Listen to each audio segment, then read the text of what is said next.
Good morning students. आज हम पढ़ेंगे स्ट्रक्चर ऑफ द एंथर का स्ट्रक्चर क्या होता है। तो बेटा सबसे पहले देखो, एंथर किसका पार्ट होता है? एंथर पार्ट होता है स्टेमन का। एंथर पार्ट होता है किसका?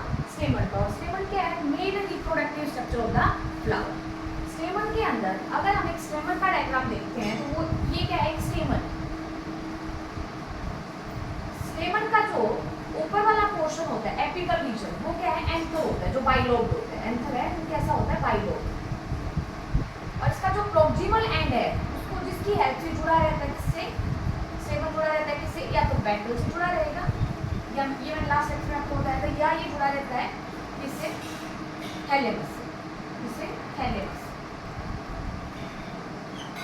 इसका जो प्रोक्सिमल पार्ट है जिसकी हेल्प से ये पेटल और थैलेमस से जुड़ा रहता है, उसका नाम क्या है? फिलामेंट। जो ऊपर वाला हिस्सा है वो जो बाइलोब्ड है उसको कहीं क्या? एंथर। और नीचे वाले हिस्से को बोलते हैं फिलामेंट। और फिलामेंट की हेल्प से ये स्टेमन थैलेमस से या फिर पेटल से जुड़ा रहता है।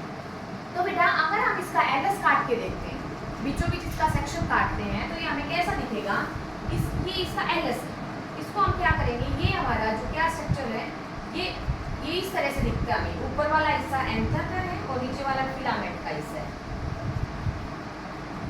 फिलामेंट जहां जुड़ा रहता है उस टिश्यू का नाम होता है कनेक्टिव। कनेक्टिव। अब इसके अंदर इस तरह से क्या चार पार्ट है। इन चारों पार्ट को हम क्या बोलते हैं? ये अगर इसका डायग्राम हम रफली देखते हैं तो कैसा दिखता है हमें? टेट्रागोनल। कैसा दिखता है? टेट्रागोनल। 4 लाइंस होती हैं इसके, 4 साइड भी है, सॉरी, टेट्रागोनल। अब टेट्रागोनल जो एरिया है इसकी जो शेप है टेट्रागोनल, इसको हम क्या डिस्कस करेंगे? आउटलाइन में कैसा है? टेट्रागोनल। अब इसके अंदर एक कॉर्नर ये है, एक कॉर्नर ये, एक कॉर्नर एक ये। तो अगर बेटा जो हमारा एंथर है इसके अंदर हम क्या करते हैं? ऊपर वाला जो स्ट्रक्चर है इसके अंदर बनते हैं पोलर ग्रेन। क्या बनते हैं? Polar grain. और नीचे वाले का फंक्शन क्या है? ये फंक्शन होता है इसका अटैचमेंट। क्या होता है? अटैचमेंट का। तो बेटा अगर हम ओवरऑल देखते हैं कि एक स्टेमन है उसके अंदर वेरिएशंस बहुत होती हैं, उसके नंबर में और उसके साइज में। अलग अलग स्पीसीज के अंदर जो नंबर और शेप है और साइज है स्टेमन्स की वेरी करती है। अगर हम 10 अलग अलग तरह के पौधे के फ्लावर कलेक्ट करते हैं तो हम उनके अंदर देखेंगे सबके अगर स्टेमन देखते हैं तो सबके अंदर वेरिएशंस मिलती हैं। ठीक। तो बेटा अब अगर हम इसका टीएस काट के देखते हैं, टीएस काट के देखते हैं एंथर का, तो हमें कैसा दिखेगा? ये आउटलाइन में कैसा दिख रहा है? टेट्रागोनल। अब इसके अंदर 4 लेयर होती है। कितनी लेयर होती है? 4 layer. It is surrounded by 4 layer. सबसे बाहर वाली लेयर का नाम है एपिडर्मिस। क्या करती है? इसका पहली वाली का नाम क्या है? एपिडर्मिस। सेकंड लेयर का नाम है एंडोथीसियम। पहली का नाम है एपिडर्मिस, दूसरी का endothecium, third one is middle layer. देखो एपिडर्मिस ये सिंगल लेयर होती है, एंडोथीसियम ये सिंगल लेयर होती है, और जो मिडल लेयर है वो 2 to 3 लेयर होती है। 2 to 3 लेयर होती है। बाहर वाली जो तीनों लेयर्स हैं, बाहर वाली जो तीनों लेयर हैं ये प्रोटेक्शन में हेल्प करती है। These help in the protection and also help in dehiscence of anther. Dehiscence of anther क्या करती हैं? इन तीनों का मिलके अगर फंक्शन पूछे तो क्या? प्रोटेक्शन और एंथर का डाइसेंस। और सबसे जो इनर मोस्ट लेयर है ये है टैपेटम। क्या है ये?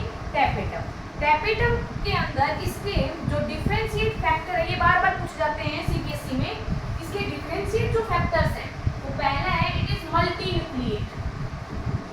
क्या है ये? Multi nucleate and have dense cytoplasm and prominent nucleus. Prominent nucleus. अगर हम इसके कैरेक्टरिस्टिक को देखते हैं तो ये क्या रहेंगे? मल्टी न्यूक्लिएट मीन्स इसमें बहुत सारे न्यूक्लियस प्रेजेंट रहेंगे और इसका साइटोप्लाज्म बहुत डेंस रहेगा, और जो न्यूक्लियस है वो प्रोमिनेंट रहेगा, बड़े साइज का दिखेगा जो इजीली विजिबल हो सकता है। ये टैपेटम के डिस्टिंग्विश फीचर्स हैं और बार बार इनके बारे में सीबीएसई ने पूछा है। बार बार पूछती है सीबीएसई, बहुत बार ये क्वेश्चन रिपीट होते हैं। इन तीनों का फंक्शन पूछा है बार बार कि एपिडर्मिस एंडोथीसियम मिडल लेयर क्या फंक्शन परफॉर्म करती है। तो इनके 2 फंक्शन है, पहला प्रोटेक्शन में है और दूसरा होता है हमारा डाइसेंस ऑफ एंथर में। तो बेटा अब देखो ये चारों लेयर्स हैं, तीनों पहले वाली लेयर क्या करती हैं, प्रोटेक्शन करती हैं और डाइसेंस में मदद करती हैं। और इनरमोस्ट लेयर का नाम बार बार पूछा गया है कि ये कौन सी है, टैपेटम है। और इसके डिस्टिंक्ट फीचर्स क्या होते हैं, ये होते हैं हमारे, इसमें मल्टी न्यूक्लिएट कंडीशन है और साथ में इसमें डेंस साइटोप्लाज्म और प्रोमिनेंट न्यूक्लियस। अब बात ये आती है कि मल्टी न्यूक्लिएट कंडीशन कैसे डेवलप हुई। तो ये मल्टी न्यूक्लिएट कंडीशन डेवलप होती है कि वह it is the condition during which the cell during which the division of nucleus is not followed by the division of cytoplasm। कि न्यूक्लियस के डिवीजन के बाद साइटोप्लाज्म का डिवीजन नहीं होता है, इस वजह से क्या होगा, एक सेल के अंदर बहुत सारे न्यूक्लियस बन जाते हैं।